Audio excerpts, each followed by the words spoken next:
இப்ப சில காலமா அடுத்தடுத்து நம்ம தமிழ்நாட்டுல ஜாதி வெறி சம்பவம் நடந்துகிட்டே இருக்கு. என்னன்னா சமீபத்துல பாத்தீங்கன்னா சேலம் தீவட்டிப்பட்டியில பட்டியலின மக்கள் அங்க உள்ள ஸ்ரீ மாரியம்மன் திருக்கோயிலுக்கு அவங்களோட வேண்டுதலை நிறைவேற்றுறதுக்காக கோயிலுக்கு போயிருக்காங்க. அங்க உள்ள ஆதிக்க சமுதாயத்தை சேர்ந்த மக்கள் அவங்கள உள்ள விடாம நீங்க எல்லாம் இங்க வரக்கூடாதுன்னு சொல்லி அடிச்சு அவங்கள துரத்தி இருக்காங்க. அதனால அந்த ஏரியால ஒரு பெரிய கலவரமே ஏற்பட்டு அங்க இந்த பிரச்சனையை கிளப்பி விட்ட சில சாதி வெறி பிடிச்ச விஷக்கிருமிகள் அங்க உள்ள ஒரு கடையில தீயையும் வச்சு விட்டாங்க. சாவியும் அடைச்சிட்டு போது எங்களுக்கு ஒட்டுவரம் இல்லாத இருக்குமா?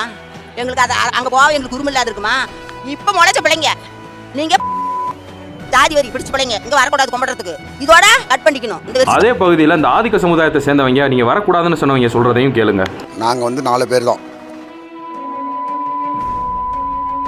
இந்த 4 குடும்பத்தை வந்து வேற யாரும் உள்ள வந்து போகக்கூடாது. போதும் இவரெல்லாம் இதுக்கு மேல பேச விட்டு பார்க்கணும் அவசியம் இல்ல. நீங்களே புரிஞ்சுட்டு இருந்திருப்பீங்க. அதே மாதிரி அவர் என்ன ஜாதியை மென்ஷன் பண்றாருன்றதையும் நீங்க வாயாசைவிலே தெரிஞ்சுக்கலாம். அந்த அவர் மென்ஷன் பண்ற அந்த 4 ஜாதியை சேர்ந்த குடும்பங்கள் மட்டும்தான் அங்க உள்ள எல்லா மரியாதை எல்லாமே செய்வாங்க. பட்டியல இருந்தவங்க எல்லாம் உள்ள வரக்கூடாது அப்படின்றத ஓப்பனா சொல்லுது இந்த அம்மா. இவங்க எல்லாம் முழுமையா அழிஞ்சா மட்டும்தான் தமிழ்நாடு முழுமையா முன்னேறும்.